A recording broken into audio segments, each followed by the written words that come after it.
the elder dragons have awoken and they've come to terrorize the world of Tyrion. And the 5 races, the Charred, humans, Nord, Asura, and Sylvari, are sort of working together to fight back against these dragons. For the demo today, we're going to go ahead and use the humans first, and then we'll show you the Char later on.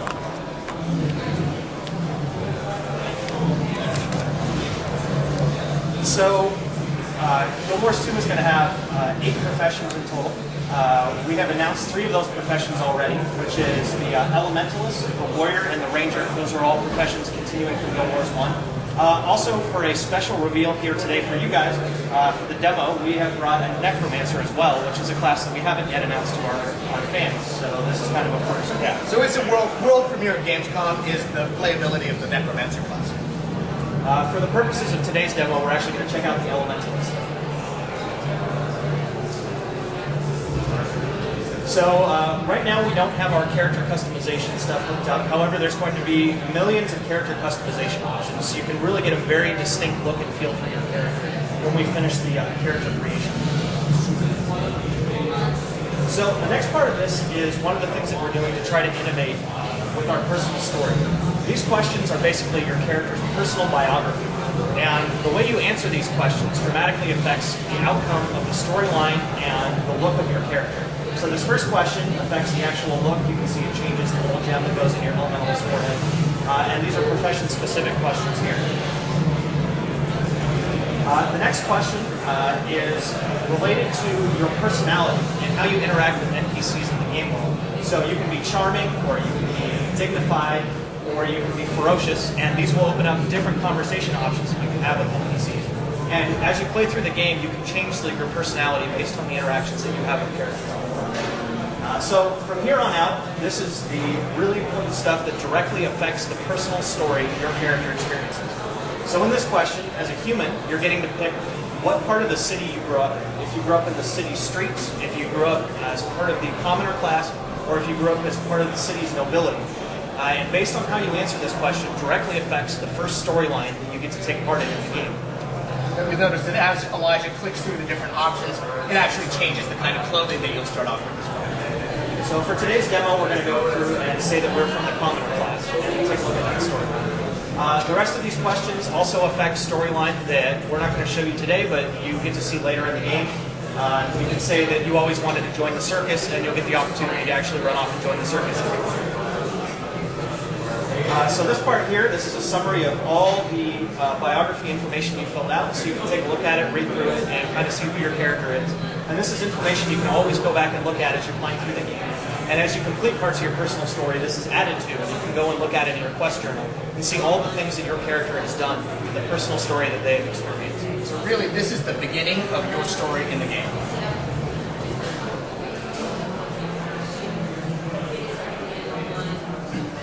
Sorry, the 3 classes that you've announced already, Ranger, Elementalist, and Warrior.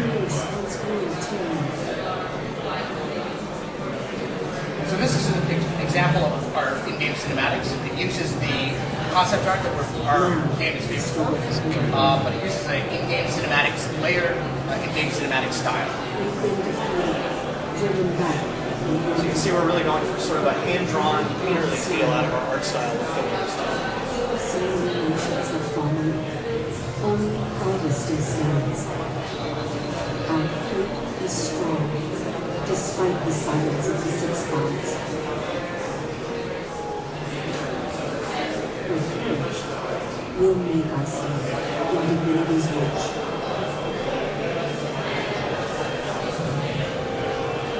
The city's marker.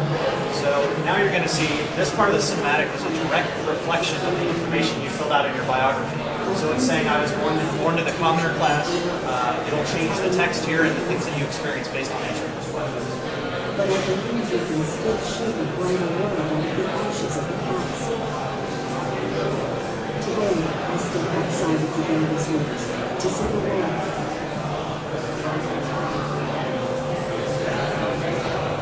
In the light of Shana, the town is under siege by centuries. Innocent villagers are in danger. Someone has to help. We You see, we actually integrate your character into the cinematic. I have to understand. This is my story.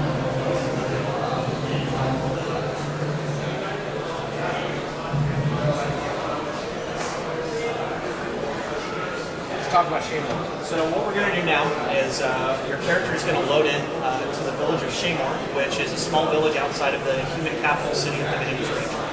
And this is sort of our tutorial in a sense. And what we've tried to do is we've tried to make it so that when you load into our game, you're instantly thrown into something exciting and interesting. You don't go through sort of the usual kind of boring steps that you would encounter in a traditional game. So we're going to go ahead and we're going to talk to the local bird here.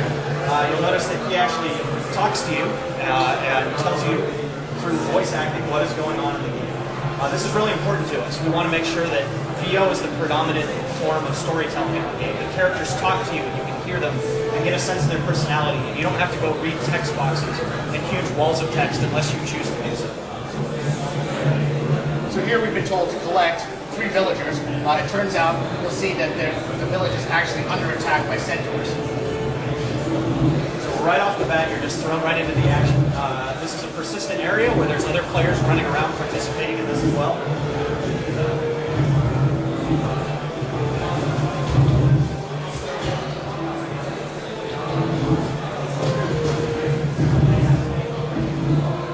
All right, let's go grab some villagers before we get attacked by more centaurs.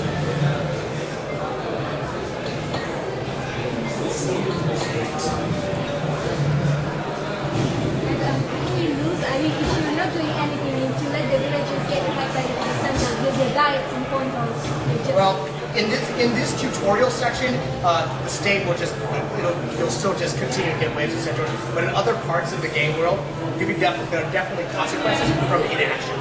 So yeah, this is kind of a somewhat safe spot to learn how to play the game.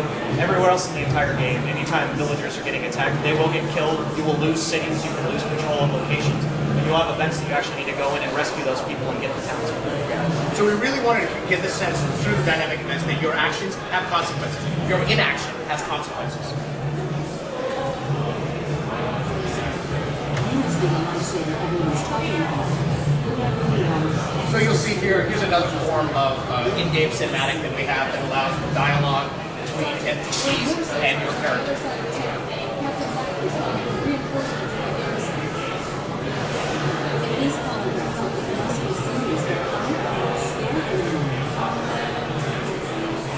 So this is your character here. I can have reason to fail to gain research. If I can help him, I will. All is not messy. That's the spirit of the willingness So you want to talk about Captain Zachary and the garrison? Yeah, so we are headed now over to the garrison, which is the main fortress defending the human city of Divinity's Reach. And we're going to join Captain Logan Thackeray, who is one of the greatest heroes of the human nation. And we're going to help him try to defend this garrison.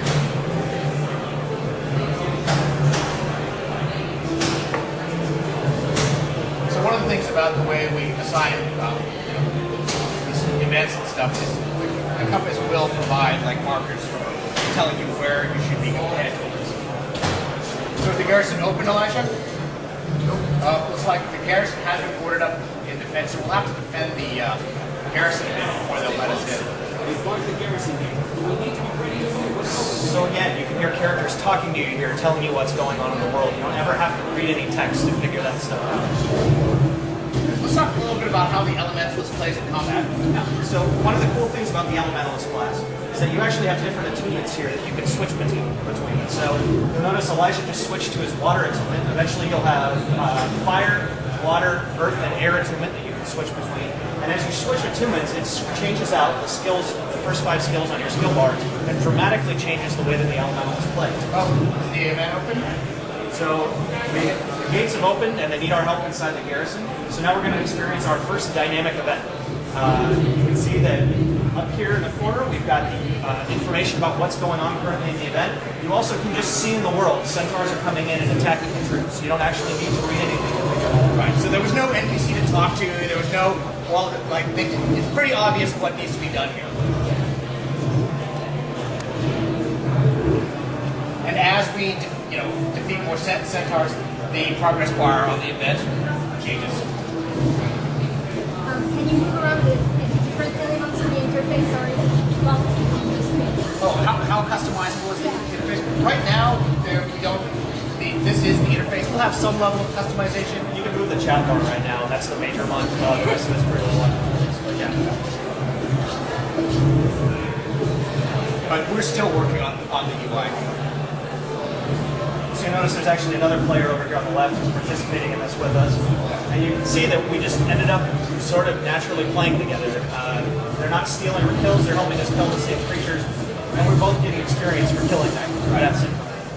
We never want it to be a problem when it breaks the immersion of the game world. People who you should be allied with, you could end up competing with because you're competing for the same thing. That doesn't happen with dynamic events. Dynamic events actually scale. The more players there are, the more we'll scale it up so that the difficulty level is about right.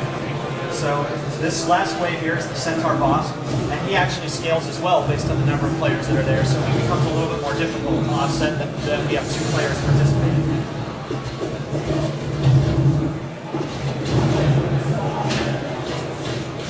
And we've just completed our first event. We've driven the centaurs out of the garrison, and now you're going to get to experience an event change. So event change are events that happen in succession based on success or failure of event. So because we won that event, now the centaur has summoned this large earth elemental. This is before you've even hit level 2.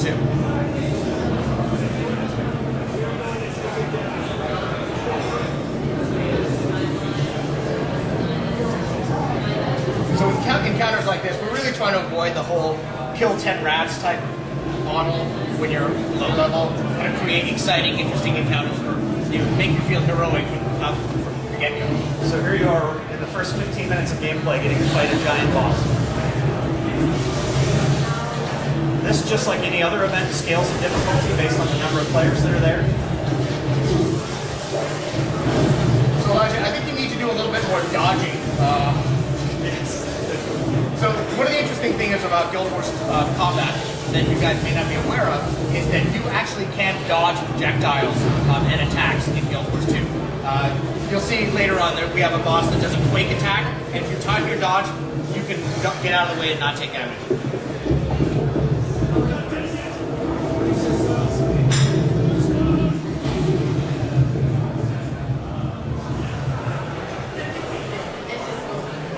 Now the elemental has exploded and we have been knocked out by the debris cast off from it.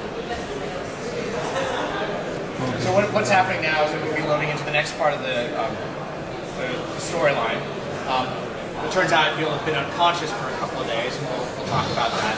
One of the other things is, as we tell the story, you'll notice, we'll point out there are areas where the storytelling starts to branch out based on choices that you made in the original biography section. Do we have friendly fire dimension? I'm sorry? Do we have friendly fire dimension? Did you say friendly fire? Yeah. Oh, no. In the PvE areas, we do not have friendly fire. What happened? They were injured when the elemental exploded. Captain Falcon and one had been personally with them in cages for 3 days. We had lots of visitors. So you'll notice this dialogue here references a tavern keeper and his daughter who came to visit you.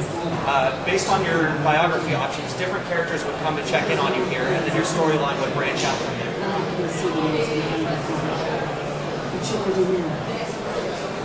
Fresh air and exercise are the best way.